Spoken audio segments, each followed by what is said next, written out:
Assalamualaikum warahmatullahi wabarakatuh. Kembali lagi dengan saya, Vena, yang akan menemani malam kesendirian. Sebelum masuk ceritanya, tarik selimutmu, matikan lampu kamarmu. Mari kita simak ceritanya. Asap mengepul dari gerobak sate di sudut jalan, membaur dengan udara malam yang mulai dingin. Pak Yanto, pria parubaya dengan wajah yang mulai dipenuhi keriput halus, cekatan membolak-balik tusukan sate di atas bara. Tangan kasarnya sudah terbiasa dengan panas, tak lagi takut tersentuh percikan arang membara. Warung satenya sudah berdiri selama 10 tahun, menjadi salah satu tempat makan favorit warga sekitar. Dagingnya empuk, bumbunya khas, dan setiap malam pelanggan selalu berdatangan. Dari awal merintis usaha ini, Pak Yanto tak pernah sendiri. Bu Yeni, istrinya, selalu ada di sampingnya, membantu meracik bumbu, menyiapkan lontong, dan sesekali menyapa pelanggan dengan senyum ramah. Mereka bukan keluarga kaya, tapi cukup untuk hidup layak. Namun, ada satu hal yang sering membuat orang bertanya-tanya. Dagangan Pak Yanto hampir tak pernah sepi. Bahkan di saat pedagang lain mengeluh sepi pelanggan, satenya tetap laris. Banyak yang memuji rasanya, tapi ada juga yang berbisik-bisik di belakang. Ada sesuatu yang berbeda dari sate Pak Yanto, sesuatu yang membuat orang ketagihan. Malam itu, angin bertiup lebih dingin dari biasanya. Bu Yeni sedang meracik sambal ketika seorang pelanggan lama datang dan duduk di bangku kayu depan gerobak. Pria itu menatap Pak Yanto dengan sorot mata tajam sebelum berbisik pelan, namun cukup jelas untuk terdengar di antara suara bara yang berderak. Pak Yanto, sudah lama saya mau tanya, apa rahasia sate ini? Rasanya terlalu enak, terlalu bikin nagih. Bahkan saya pernah mimpi ingin makan sate ini lagi. Bapak pakai apa? Pak Yanto hanya tersenyum tipis, tapi genggamannya pada tusukan sate sedikit mengerat. Dari sudut matanya, Bu Yeni menatapnya dengan gelisah. Pak Yanto hanya tersenyum mendengar pertanyaan pelanggan itu. Senyum yang tak sepenuhnya ramah, tapi juga tak bisa disebut sinis. Seakan ada sesuatu di baliknya. Ah, Mas, ini bisa saja. Ya, bumbu warisan keluarga sudah turun-temurun. Jawabnya singkat, tangannya tetap lincah membolak-balik sate yang sudah mulai kecoklatan di atas bara. Pelanggan itu tertawa kecil, tapi matanya tetap menatap Pak Yanto penuh selidik sebelum akhirnya mengalihkan perhatian ke piring sate yang baru saja disajikan. Begitu menggigit daging pertama, ekspresinya berubah. Campuran antara puas, lega, dan sesuatu yang lebih dalam, sesuatu yang lebih sulit dijelaskan. Malam semakin larut, tapi warung Pak Yanto justru semakin ramai. Seperti biasa, ada yang datang bergerombol, ada pula yang makan sendirian sambil melamun. Beberapa pelanggan bahkan tampak makan dengan lahap, seolah tak ingin satu suapan pun terbuang percuma. Di sudut warung, Bu Yeni duduk di bangku kecil, tangannya sibuk membungkus pesanan. Sesekali ia melirik suaminya dengan tatapan yang sulit diartikan. Bukan sekadar lelah, tapi ada sesuatu yang mengganjal di hatinya. Sudah 10 tahun ia menemani Pak Yanto berjualan. Ia ingat betul bagaimana dulu mereka memulai semuanya dari nol. Gerobak sederhana, sate yang dijual seadanya, dan pelanggan yang bisa dihitung dengan jari. Saat itu, hidup mereka penuh perjuangan. Tapi hatinya tenang. Tak ada yang mengusik. Tak ada suara-suara aneh di tengah malam. Tak ada bayangan gelap yang melintas di sudut matanya ketika ia sedang meracik bumbu. Tapi itu dulu. Sekarang, setiap malam, ia selalu merasa ada sesuatu yang mengintai. Sesuatu yang tak terlihat, tapi keberadaannya terasa begitu dekat. Pelanggan-pelanggan setia yang datang juga aneh. Mereka bukan hanya menyukai sate ini. Mereka seperti butuh sate ini. Ada yang datang berkali-kali dalam semalam, ada yang rela antre meski perut mereka sudah tampak kenyang, bahkan ada yang pernah hampir menangis ketika mengetahui dagangan mereka sudah habis. Bu Yeni menggigit bibirnya. Ia ingin bicara, ingin bertanya pada suaminya, tapi ia sudah tahu jawabannya. Pak Yanto tak akan mau membahasnya. Bu, bumbu kacangnya tambah lagi ya. Suara Pak Yanto membuyarkan lamunannya. Ia mengangguk pelan dan menuangkan sambal kacang ke atas sate pesanan pelanggan. Tangannya sedikit gemetar. Dulu, ia menikmati setiap proses membuat sate ini. Tapi sekarang, setiap ia menyentuh daging mentah yang siap ditusuk, ia merasa ada sesuatu yang menatapnya dari dalam. 3 perempuan muda duduk di bangku panjang di depan gerobak sate Pak Yanto. Mereka baru saja datang dari luar kota, menempuh perjalanan cukup jauh karena penasaran dengan sate ayam yang viral di media sosial. Neni, Katanya sate ini tuh enak banget ya. Sampai banyak yang bilang nggak bisa berhenti kepikiran setelah makan di sini, ujar Vera sambil melepas masker dan mengibas-ngibaskan tangan ke wajahnya yang sedikit berkeringat. Iya, banyak yang bilang kalau sate ini punya rasa yang beda dari sate lain, jawab Neni antusias. Makanya aku ajak kalian ke sini, sekalian jalan-jalan. Di sebelah mereka, Yiyi hanya diam. Ia tidak ikut dalam obrolan, hanya memandangi sekeliling dengan tatapan yang sulit ditebak. Sesekali matanya menelusuri gerobak sate yang mengepul, melihat tangan Pak Yanto yang lincah membolak-balik sate di atas bara. Kemudian, ia melirik ke arah Bu Yeni yang tengah sibuk membungkus pesanan pelanggan lain. Wajahnya tampak serius, hampir seperti gelisah. Vera menyenggol lengannya pelan. "Yiyi, kamu kenapa? Lagi nggak enak badan?" tanyanya khawatir. Yiyi tidak langsung menjawab. Ia menarik napas dalam-dalam lalu membuangnya perlahan. "Kayaknya, aku nggak mau makan di sini. Aku bungkus aja ya," ucapnya lirih. Neni langsung menoleh. "Hah? Kenapa? Kita udah jauh-jauh ke sini. Kalau cuma bungkus doang kan nggak seru." "Tapi aku..." Yiyi menggigit bibirnya seolah ragu dengan apa yang ingin ia katakan. Matanya kembali melirik ke arah gerobak, lalu ke pelanggan lain yang sedang makan dengan lahap. Ada sesuatu dalam ekspresi mereka yang membuatnya tidak nyaman. Seperti terlalu menikmati, terlalu tenggelam dalam rasa sate itu. "Aku cuma nggak enak perasaannya," lanjut Yiyi akhirnya. Neni mendesah. "Duh, kamu tuh ya, parnoan banget. Kita udah di sini, udah ngantri, masa mau pulang gitu aja?" Vera ikut menenangkan. "Mungkin Yiyi kecapekan kali ya. Tapi nggak apa-apa kan kalau kita makan di sini dulu, terus kamu bungkus buat nanti?" Yiyi tak langsung menjawab. Jari-jarinya mencengkeram ujung tas kecil di pangkuannya. Ada sesuatu yang mengganggu pikirannya sejak pertama kali mereka tiba di sini. Vera menghela napas panjang. Ia tahu kalau Yiyi sudah tidak nyaman, dan ia juga tahu kalau Neni kadang keras kepala kalau sudah ingin sesuatu. "Udah, bungkus aja deh," putus Vera akhirnya, berusaha menengahi. "Biar kita tetap bisa coba satenya, tapi Yiyi juga nggak perlu makan di sini kalau memang nggak enak perasaan." Neni mendengus pelan, tapi akhirnya setuju. "Ya udah deh," katanya, meski nada suaranya masih terdengar kesal. Pak Yanto tetap tersenyum saat menyerahkan sate yang sudah dibungkus rapi. "Makasih ya Mbak, hati-hati di jalan." Bu Yeni yang berdiri di belakangnya hanya melirik mereka sekilas. Ada sesuatu dalam tatapannya yang sulit dijelaskan, seperti peringatan halus, atau mungkin rasa iba. Tanpa banyak bicara lagi, ketiganya segera pergi ke mobil yang terparkir di seberang jalan. Begitu mereka masuk dan menutup pintu, suasana di dalam mobil terasa lebih dingin. Baru saja Vera hendak menyalakan mesin, Yiyi tiba-tiba berkata, "Buang aja sate itu." Neni menoleh dengan wajah terkejut. "Hah? Buang? Gila ya, kita udah jauh-jauh ke sini, ngantri lama, bayar, terus kamu suruh buang gitu aja?" Yiyi tetap diam, tapi wajahnya serius. Tangannya mencengkeram tasnya erat, matanya tak lepas dari bungkusan sate yang kini tergeletak di dashboard. Vera menatap Yiyi dengan bingung. "Yiyi, seriusan? Ini kenapa sih? Kamu lihat sesuatu ya?" Yiyi menutup matanya sejenak, menarik napas panjang, lalu membuka matanya kembali. Tatannya tajam, penuh dengan sesuatu yang sulit dijelaskan. Takut, jijik, dan mungkin juga ngeri. "Aku ngundakin kalian," katanya pelan, "tapi dari tadi aku lihat banyak sosok di warung itu." Mobil mendadak sunyi. Neni menelan ludah. "Sosok?" ulangnya, suaranya sedikit bergetar. Yiyi mengangguk pelan. "Di dekat gerobak, aku lihat ada sosok kecil, kerdil, berwarna hijau. Dia menjilati sate yang ada di sana satu persatu. Mukanya jelek, kulitnya kayak lumutan, terus di depan warung ada pocong berdiri diam. Bukan kayak pocong biasa." Vera dan Neni saling pandang, tubuh mereka mulai merinding. Dia nggak melayang kayak kita lihat di film. Dia berdiri, kayak manusia. Tapi matanya kosong, gelap, dan aku bisa ngerasa dia bukan sekadar arwah gentayangan. Dia bagian dari sesuatu yang lebih besar. Yiyi melanjutkan, suaranya makin pelan. Vera mulai merasakan bulu kuduknya berdiri. Kamu maksud itu pesugihan?" Yiyi mengangguk. "Iya, satenya enak bukan karena bumbu, tapi karena sesuatu yang lain. Kalian bisa percaya atau enggak, tapi aku nggak mau makan ini. Aku nggak mau ada urusan sama yang begituan." Neni yang tadinya kesal, kini mulai ketakutan. Ia melirik bungkusan sate di dashboard dan tiba-tiba merasa ada sesuatu yang ganjil. Tangan gemetarnya meraih bungkus itu, lalu buru-buru membuka jendela.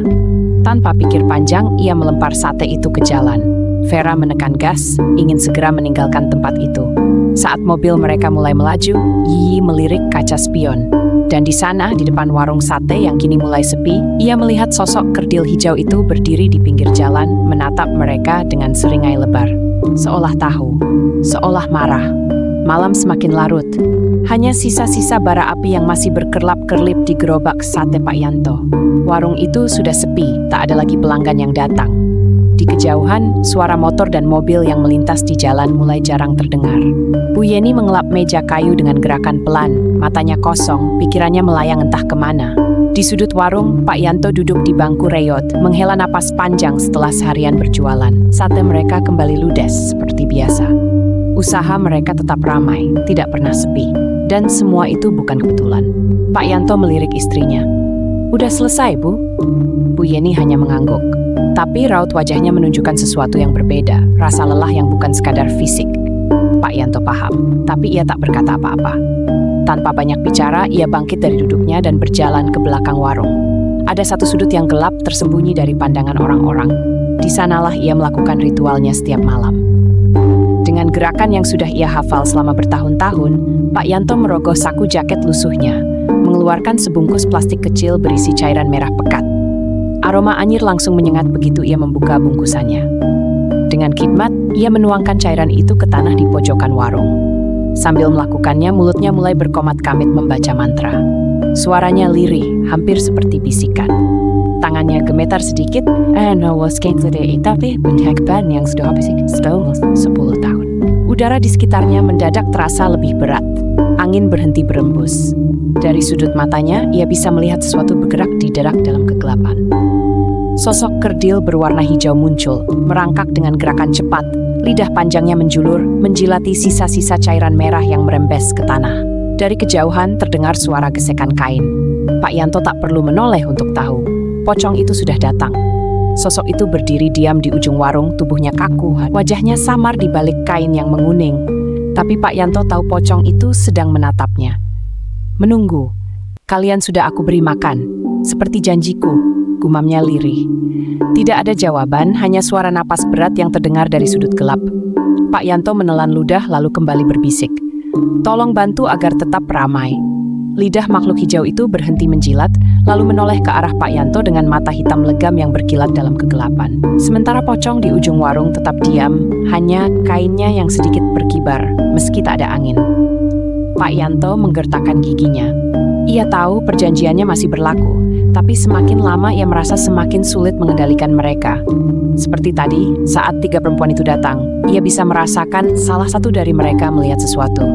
Dan itu bisa menjadi masalah. Pak Yanto menghela napas. Ritual ini sudah berlangsung selama 10 tahun. Ia tidak bisa berhenti, tidak bisa mundur. Satenya harus tetap laris, warungnya harus tetap ramai. Ia hanya berharap ia bisa terus mengendalikan semuanya. Pak Yanto menuangkan sisa cairan merah itu ke dalam ember plastik yang sudah usang. Tangannya cekatan meraih selang kecil di dekat gerobak, lalu menyalakan keran air. Perlahan air mengisi ember, mencairkan cairan pekat itu hingga warnanya berubah menjadi merah samar, hampir seperti air kubangan yang keruh.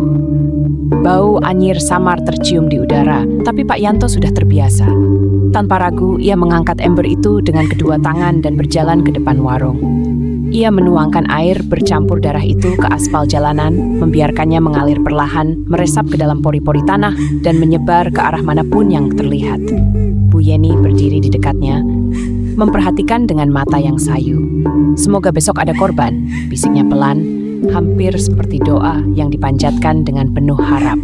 Pak Yanto hanya tersenyum kecil, tak menjawab. Ia menaruh ember kosong itu di samping gerobak, lalu duduk di bangku kayu yang mulai lapuk. Matanya menerawang, pikirannya melayang pada hari esok, pada pelanggan-pelanggan yang akan datang tanpa sadar, tertarik oleh aroma sate yang menggoda, tanpa tahu apa yang sebenarnya mereka makan. Bu Yeni ikut duduk di sampingnya. Ia mengusap lengannya sendiri, mencoba mengusir udara dingin yang tiba-tiba menusuk. "Pak!" Suaranya lirih. Pak Yanto menoleh sedikit, menunggu kelanjutan kata-katanya. "Kalau ada yang curiga," lanjut Bu Yeni pelan. Pak Yanto menghela napas. Sudah 10 tahun mereka melakukan ini. Sudah 10 tahun warung mereka tidak pernah sepi. Ia tahu akan ada masanya seseorang mulai mencurigai. Seperti gadis tadi. Ia bisa merasakan tatapan gadis itu. Tatapan yang berbeda dari pelanggan lainnya. Tatapan yang penuh waspada. Yang seolah melihat sesuatu yang tidak boleh dilihat. Pak Yanto mengangkat bahu. Kalau ada yang curiga, biarkan saja. Tapi kalau mereka ngomong ke orang lain, Pak Yanto menoleh pada istrinya, menatapnya dalam-dalam. Ada sesuatu dalam sorotan matanya yang membuat Bu Yeni terdiam. Kita sudah jauh, Bu. Pak Yanto tersenyum kecil, tapi ada sesuatu yang dingin di baliknya. Tidak ada jalan mundur. Malam semakin sunyi, angin berhembus pelan membawa sisa-sisa bau sate yang sudah lama padam. Senja mulai turun, menggantikan panasnya matahari siang. Di bawah langit yang perlahan berubah jingga, Pak Yanto dan Bu Yeni mulai bersiap membuka warung. Gerobak sate sudah ditarik ke tempat biasa, arang mulai dinyalakan, dan meja-meja plastik pun sudah tersusun rapi di pinggir jalan. Pak Yanto baru saja mengipas bara api saat tiba-tiba suara benturan keras menggema di udara. Brak! Suara jeritan orang-orang menyusul, disusul deru kendaraan yang direm mendadak. Pak Yanto dan Bu Yeni spontan menoleh ke arah seberang jalan. Di sana tampak seorang pemotor tergeletak di aspal, tubuhnya tak bergerak. Tak jauh darinya, sebuah truk besar berhenti mendadak dengan supir yang tampak panik keluar dari kabin. Darah atau yang Pak Yanto sebut sebagai cairan merah mulai mengalir dari tubuh pemotor, merembes ke aspal. Astagfirullah, gumam Bu Yeni pelan, menutup mulutnya dengan tangan. Tapi Pak Yanto tidak berkata apa-apa. Ia hanya berdiri di tempatnya selama beberapa detik, memperhatikan darah yang semakin banyak mengalir ke jalan. Matanya tidak menunjukkan keterkejutan ataupun rasa takut. Sebaliknya, ada kilatan tertentu di sana. Tanpa membuang waktu, ia melangkah cepat menuju lokasi kecelakaan. Belum banyak orang yang berkerumun, hanya beberapa pejalan kaki dan pengendara lain yang berhenti melihat keadaan. Begitu ia sampai di sana, tubuh pemotor sudah tak bergerak. Sorot matanya kosong, tubuhnya lemas tanpa daya. Pak Yanto melirik ke kanan dan kiri, memastikan bahwa perhatian orang-orang masih terpaku pada korban dan supir truk yang sibuk menelepon polisi. Dengan gerakan cepat dan terlatih, ia merogoh saku jaketnya, mengeluarkan selembar kain putih lusuh yang sudah ia siapkan sejak dulu. Lalu, dengan gerakan tenang, ia jongkok, berpura-pura ikut melihat kondisi korban. Tangannya dengan cekatan menyentuh genangan darah di aspal, membiarkan kain putih itu menyerap cairan merah yang masih hangat. Sebisa mungkin, ia tetap berpura-pura prihatin. Bahkan ia sempat menggeleng pelan, seolah ikut bersimpati atas kejadian itu. Tapi dalam hatinya, ia tahu, ini adalah pemberian. Sesuatu yang sudah lama ia nanti-nantikan. Orang-orang mulai berdatangan, jumlahnya semakin banyak. Beberapa warga sekitar mulai mendekat, beberapa pengendara berhenti untuk melihat. Tak lama kemudian, suara sirene polisi terdengar di kejauhan. Dengan tenang, ia menyembunyikan kain putih itu di balik jaketnya, lalu bangkit dan mundur perlahan dari kerumunan. Tanpa menoleh lagi, ia berbalik dan berjalan menuju warungnya. Bu Yeni menunggu di sana, wajahnya tegang. Pak Yanto tidak berkata apa-apa saat ia tiba. Ia hanya mengeluarkan kain putih dari dalam jaketnya dan menunjukkan noda merah yang kini membasahinya. Bu Yeni menghela napas pelan, hampir seperti kelegaan yang bercampur ketakutan. Sudah dapat, bisiknya. Pak Yanto hanya mengangguk. Ia tidak perlu berkata apa-apa. Warung sate mereka akan tetap ramai. Langit mulai menggelap, menyisakan semburat oranye di ujung cakrawala. Di balik warung sate yang mulai sibuk, Pak Yanto berjalan ke sudut belakang, tempat ritualnya biasa dilakukan. Tangannya menggenggam kain putih yang kini telah mengering dengan noda merah. Sambil berjongkok, ia meraih korek api tua dari sakunya, menyalakannya, dan membakar ujung kain itu. Api segera menjalar perlahan, memakan serat-serat kain hingga menghitam. Aroma anyir bercampur bau gosong mulai tercium. Pak Yanto menatap api itu dalam-dalam, lalu berbisik dengan suara lirih namun penuh keyakinan. Ini adalah tumbal yang kami korbankan untuk kalian. Berikan kami kekayaan yang melimpah. Di sekelilingnya, angin tiba-tiba terasa berhenti. Udara di belakang warung menjadi lebih berat, seolah ada sesuatu yang berdiri di sana, memperhatikan. Pak Yanto tidak menoleh, tidak perlu. Ia sudah terbiasa dengan kehadiran mereka.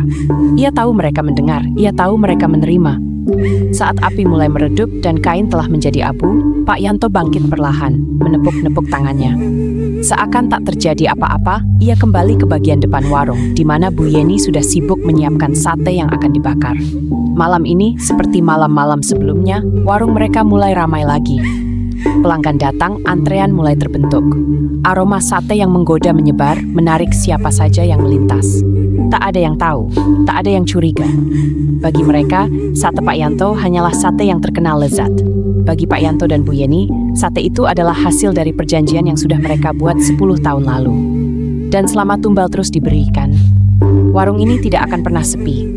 Malam itu, warung sate Pak Yanto kembali ramai. Orang-orang berdatangan, duduk di kursi plastik, mengobrol, dan menunggu sate mereka dibakar. Aroma daging yang berpadu dengan bumbu kacang menguar di udara, menggoda siapa saja yang melewati jalanan itu. Pak Yanto mengipasi bara dengan ritme yang teratur, membalik tusukan sate dengan keahlian seorang pedagang berpengalaman. Namun malam ini terasa berbeda. Ada sesuatu di udara. Angin yang seharusnya berembus sejuk, kini terasa lebih dingin, menusuk sampai ke tulang. Di sela-sela suara tawa pelanggan dan dentingan peralatan memasak, terdengar sesuatu yang lain. Sesuatu yang tak kasat mata. Klek, klek, klek. Suara seperti sesuatu yang basah sedang menelan sesuatu dengan lahap. Pak Yanto membeku sejenak. Matanya melirik ke sisi gerobaknya. Dari sudut mata, ia bisa melihat bayangan kecil merayap di bawah gerobak, menjulurkan lidah panjangnya yang menjilat sisa-sisa bumbu yang menetes ke tanah. Makhluk hijau kerdil itu sedang makan. Tapi, bukan hanya satu. Di antara para pelanggan yang asik mengobrol, sosok lain tampak berdiri di kejauhan. Di bawah tiang lampu jalan yang berkedip-kedip, sesosok pocong tampak mengawasi warung dari seberang jalan. Wujudnya tidak bergerak, tapi Pak Yanto tahu sosok itu sedang menatapnya, menunggu sesuatu. Bu Yeni yang sedang melayani pelanggan tiba-tiba merasakan bulu kuduknya berdiri. Tangannya gemetar saat menuangkan kecap ke dalam piring. Ia menoleh ke arah suaminya yang masih sibuk di panggangan, tetapi tatapan Pak Yanto kosong. Sementara itu di salah satu meja, seorang pelanggan yang baru saja menyantap satenya tiba-tiba memucat. Ia meletakkan tusuk sate terakhir yang dipegangnya, lalu mendekatkan hidung ke piringnya. Aneh, kok baunya jadi kayak amis ya? Gumamnya pelan. Teman-temannya menoleh. Ah, perasaan lo aja kali, jawab salah satu dari mereka sambil tertawa kecil. Tapi pelanggan itu tampak semakin gelisah. Ia menelan ludah, lalu melihat potongan sate di piringnya. Saat ia meneliti lebih dekat, pupil matanya melebar. Di antara potongan daging yang sudah tergigit, ada sesuatu yang tampak menyembul. Urat kecil yang tidak seharusnya pada daging ayam biasa. Ia terdiam, detak jantungnya berdebar lebih cepat. Tangan gemetar, ia mencoba mencium sate itu sekali lagi. Dan kali ini, bau amis semakin kuat. Bukan bau ayam panggang, bukan bau sate pada umumnya, tapi bau darah manusia. Di saat yang sama, suara kikikan pelan terdengar dari bawah meja, seperti suara anak kecil yang sedang tertawa cekikikan. Pelanggan itu tercekat. Ia menoleh ke bawah meja dengan gerakan perlahan dan melihatnya. Sosok kerdil hijau dengan mata hitam pekat sedang duduk di sana, tersenyum lebar dengan gigi tajam berlumuran darah. Pelanggan itu menjerit. Tusuk sate di tangannya jatuh ke lantai, mulutnya terbuka tapi tak ada suara yang keluar. Tubuhnya mulai bergetar, keringat dingin mengalir di pelipisnya. Lo kenapa? Tanya temannya sambil tertawa kecil, tidak menyadari apa yang sedang terjadi. Tapi pelanggan itu tak menjawab. Ia berdiri dengan tubuh gemetar, wajahnya pucat pasi. Dengan langkah terseret, ia berlari keluar dari warung tanpa mengucapkan sepatah kapun. Beberapa orang menoleh, tapi kebanyakan tak peduli. Bu Yeni melirik suaminya. Pak Yanto hanya diam, tangannya masih sibuk membolak-balik sate. Tapi bibirnya melengkung sedikit. Bukan senyum ramah seorang penjual sate, tapi senyum puas. Darah tumbal yang ia berikan tadi sore sudah mulai bekerja. Dan malam ini, warungnya kembali dipenuhi pelanggan yang datang tanpa sadar, sama seperti selalu. Malam semakin larut, jalanan mulai lengang, hanya sesekali terdengar suara motor melintas. Warung sate Pak Yanto pun mulai sepi, tanda bahwa hari itu kembali menjadi hari yang sukses. Pak Yanto dan Bu Yeni sedang membereskan peralatan dagang.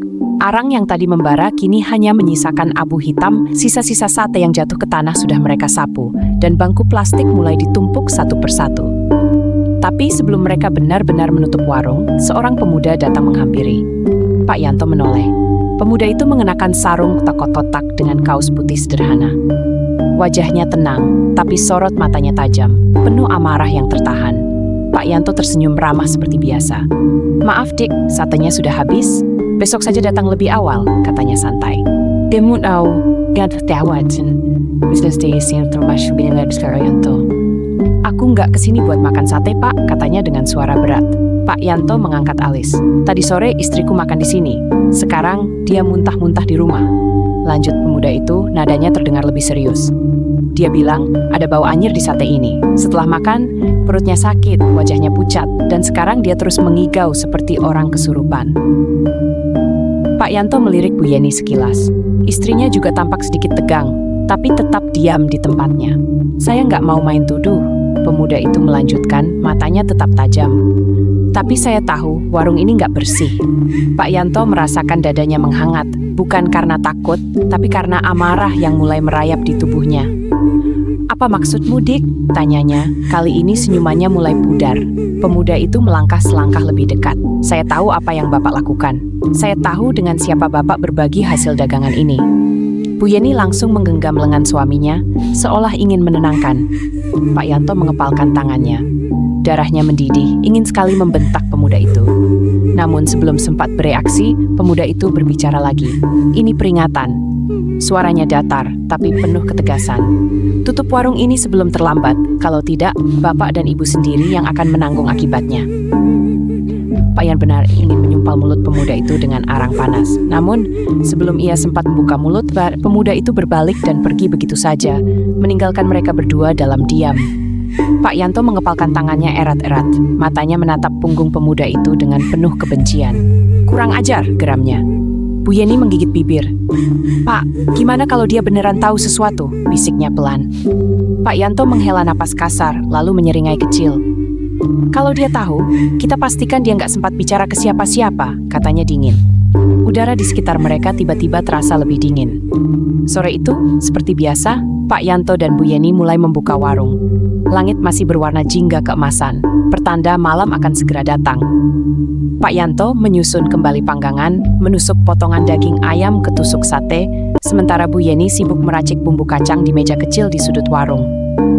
Namun, sebelum mulai berdagang, ada satu hal yang harus dilakukan terlebih dahulu. Pak Yanto berjalan ke belakang warung, ke tempat ritual biasanya dilakukan. Di sudut temaram itu, ia membawa sebungkus cairan merah yang sudah ia siapkan sejak tadi siang. Dengan hati-hati, ia menuangkan sebagian cairan itu ke pojokan tanah, lalu mencampurkan sisanya dengan air di ember yang sudah dipenuhi rembesan arang dan lelehan lemak sate dari hari-hari sebelumnya. Udara di sekitar tiba-tiba menjadi lebih dingin. Pak Yanto duduk bersila, menundukkan kepala dan mulai melantunkan mantra. Suaranya pelan, seperti berbisik, namun terasa gema di udara. Di antara gumaman mantranya, ia menyisipkan merk khusus. Buat dia merasakan akibatnya, buat dia tahu kalau dia tidak bisa sembarangan mengusik kami. Sesaat angin bertiup lebih kencang, membuat dedaunan kering berputar-putar di tanah. Lalu suara lirih itu terdengar, kik-kik-kik-kik. Pak Yanto tersenyum tipis. Ia tahu permintaannya sudah diterima. Di tempat lain, entah di mana, pemuda itu akan segera menerima kunjungan mereka. Di rumah pemuda yang kemarin ke warung Pak Yanto, sesuatu terjadi.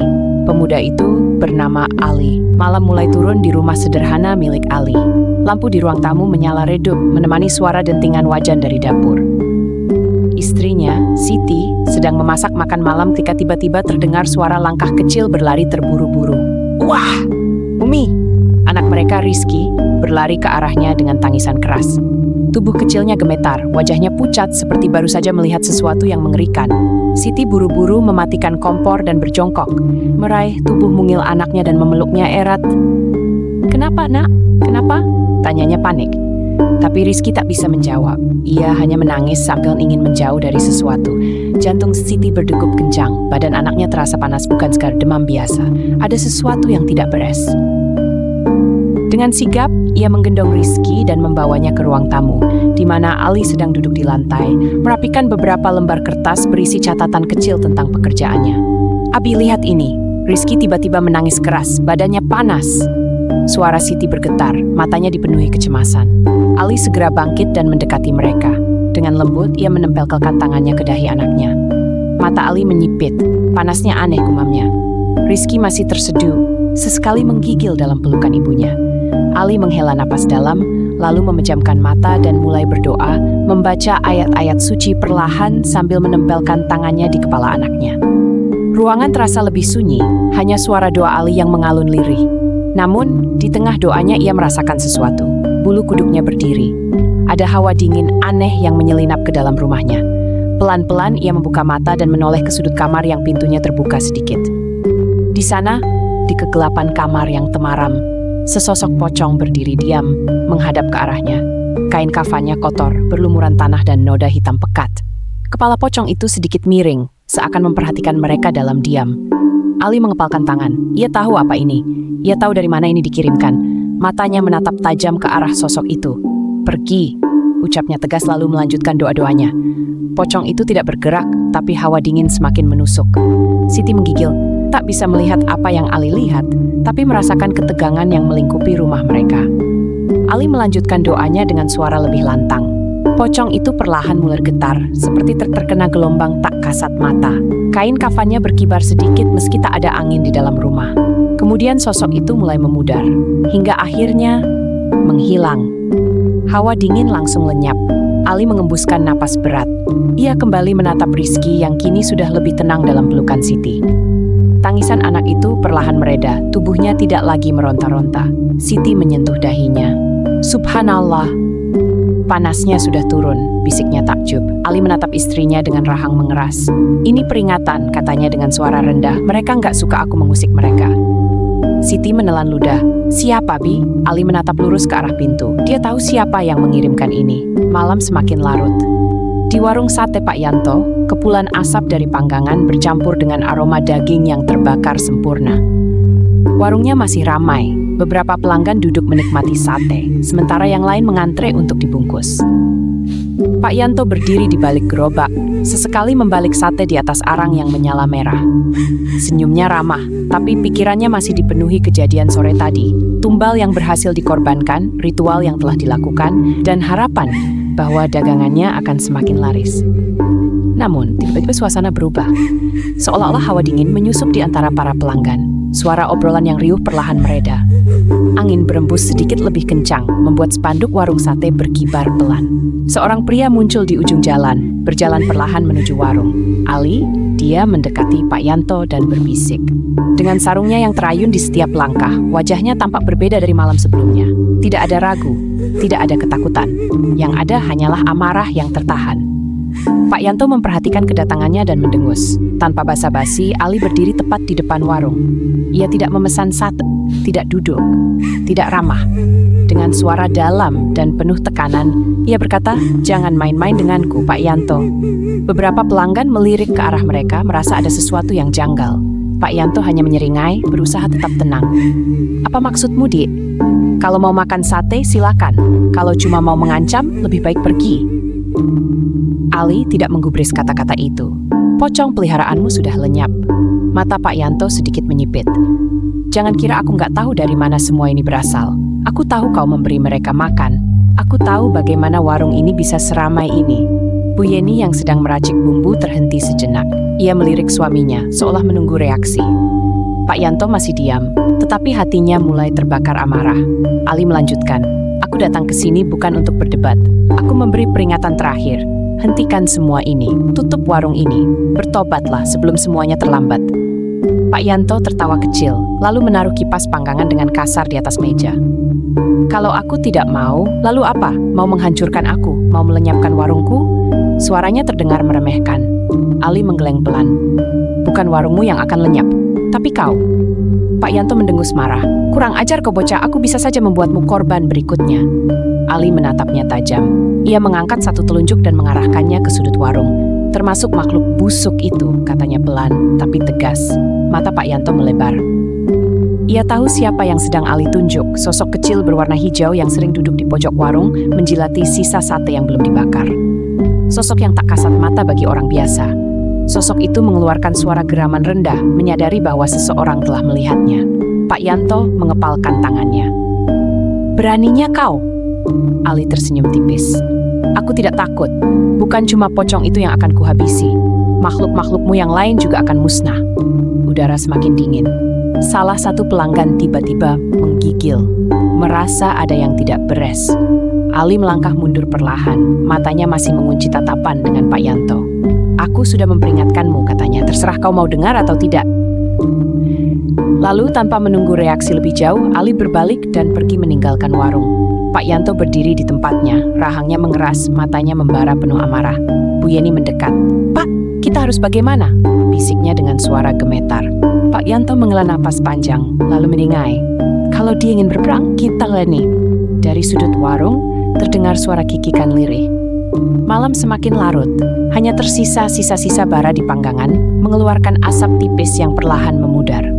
Pak Yanto dan Bu Yeni berberes seperti biasa. Semua barang dagangan sudah dikemasi, gerobak sate sudah dimasukkan ke dalam mobil bak kecil mereka.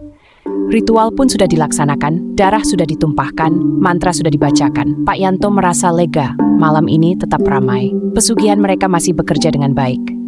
"Ayo pulang," ucap Pak Yanto, menutup pintu mobil. Bu Yeni duduk di sebelahnya. Mereka berdua lelah, tapi ada rasa puas di hati. Pak Yanto menghidupkan mesin, lalu perlahan menjalankan mobilnya keluar dari lahan kosong tempat warung mereka berdiri. Lampu jalan berpendar kuning menemani perjalanan pulang mereka yang seharusnya seperti malam-malam sebelumnya. Namun, saat baru saja masuk ke jalan utama, sebuah truk besar melaju kencang dari belakang. Pak Yanto hanya sempat melihat lampu sorot terang menyilaukan dari kaca spion sebelum benturan keras terjadi. Mobil mereka terpental jauh. Badan mobil berputar beberapa kali di udara sebelum menghantam aspal dengan suara mengerikan. Kaca pecah, bodi mobil ringsek seperti kaleng yang diremukan. Orang-orang yang masih ada di sekitar lokasi langsung berlari menghampiri. "Ya Allah, kecelakaan! Cepat panggil ambulans." Beberapa pengendara motor berhenti, berusaha melihat ke dalam mobil yang kini terbalik di pinggir jalan. Di dalamnya, Pak Yanto dan Bu Yeni sudah tak bergerak. Tubuh mereka bersimbah darah, terhimpit oleh sisa-sisa kendaraan yang remuk. Mereka meninggal di tempat. Truk yang menabrak mereka berhenti beberapa meter di depan, supirnya turun dengan tubuh gemetar. Ia tak mengerti bagaimana mobil itu bisa tiba-tiba ada di depannya. Ia tak melihat apapun sebelumnya. Seperti mobil itu muncul begitu saja. Sementara itu, di antara kerumunan orang yang berbisik-bisik, berdiri tak jauh dari sana. Matanya menatap ke arah mobil yang hancur ke langit, lalu terasa lebih dingin dari biasa. Ini adalah hukuman. Hukuman bagi mereka yang bersekutu dengan setan.